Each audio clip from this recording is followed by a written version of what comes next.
Assalamualaikum warahmatullahi wabarakatuh.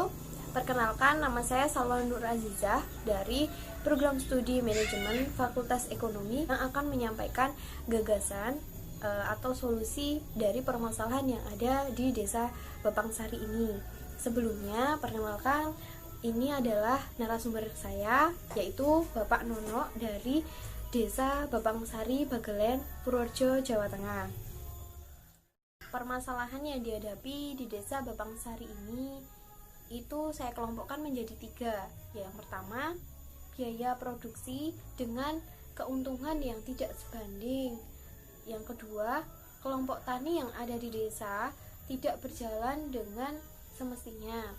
Yang ketiga, sarana atau alat pertanian yang diadakan oleh pemerintah tidak dimanfaatkan dengan maksimal oleh para petani yang ada di desa sini.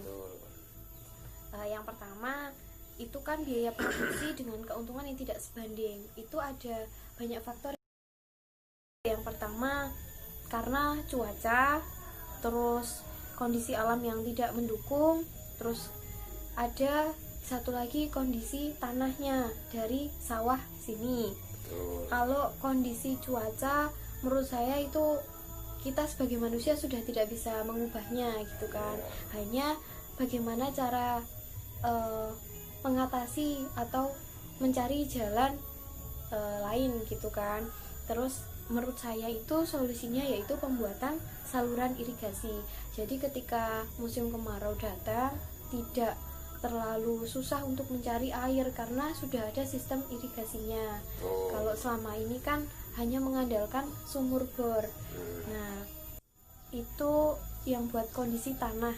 Kondisi tanah itu rusak disebabkan karena pupuk kimia dan penggunaan pestisida yang berlebihan. Nah, menurut saya solusinya itu mengubah jadi kembali ke pertanian alami. Jadi pupuknya diubah menjadi pupuk organik menggunakan pupuk kandang gitu. Terus untuk pestisidanya juga sekarang karena sudah canggih, pestisida itu juga sudah ada yang pestisida organik menggunakan bahan-bahan alam dan mikroorganisme. Bahan-bahan alam itu gampang dicari di daerah sini. Jadi seperti daun sirsat atau daun tembakau itu bisa menjadi solusi dari pestisida organik gitu. Tapi untuk membuat pestisida organik harus membutuhkan pendampingan agar bisa berjalan dengan maksimal gitu. Terus solusi yang dari kelompok tani tidak berjalan dengan semestinya itu kalau menurut saya harusnya kelompok tani ini mengubah sistem agar gimana caranya agar semua petani di desa dapat bergabung ke dalam kelompok tani. Jadi semuanya guyup, gotong royong, kebersamaannya terjalin gitu.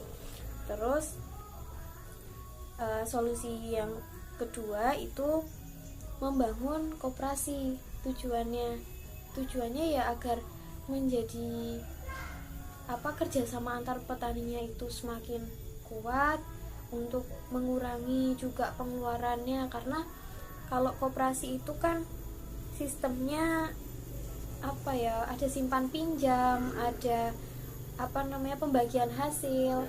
Jadi itu bisa dapat menambah keuntungan gitu.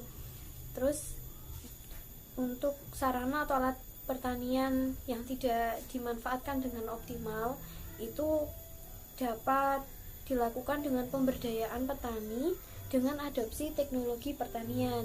Jadi petaninya ini diberi pengetahuan lebih lagi untuk bisa dapat mengoperasikan alat-alat yang sudah diberikan pemerintah untuk pelaksanaan dari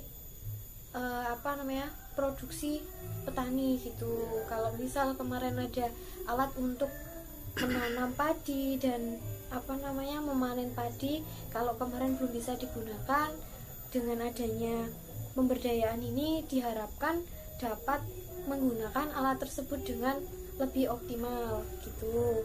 Terus tambahan saran dari saya itu ada diadakan sekolah tani. Jadi nanti para petani, para kelompok tani ini juga ikut belajar bersama-sama. Nah, gurunya di sini dari para mahasiswa pertanian atau dari para pengajar seperti dosen atau guru atau yang sudah berpengalaman dalam bidang pertanian. Jadi dapat saling berbagi tukar pikiran, mencari solusi jika permasalahan seperti ini lebih baik solusinya seperti apa gitu. Ya, terima kasih. Terus ada lagi yang terakhir ini untuk pemasaran. Pemasaran ini kalau menurut saya, kalau rakyat kecil nggak bisa berbuat apa-apa kalau buat pemasaran. Jadi sebaiknya itu kembali ke pemerintah daerah untuk memberikan arahan agar pemasarannya dapat merata. Jadi di pemerataannya itu harus cuman ada di tangan pemerintah yang bisa memeratakan pemasaran gitu. Itu adalah beberapa gagasan atau solusi yang dapat saya sampaikan. Terima kasih. Kalau ada tanggapan boleh disampaikan atau ada yang lain boleh. Ya, memangnya semua itu memang harus begitu. Okay. Cuman masyarakat di sini belum bisa semuanya itu menggunakan dengan baik. Dari saya. Okay. Cukup sekian. Terima kasih atas telah memberikan kesempatan untuk menyampaikan solusi dari permasalahan personal yang ada. Sebelumnya saya ucapkan terima kasih. Wassalamualaikum warahmatullahi wabarakatuh. Waalaikumsalam warahmatullahi wabarakatuh.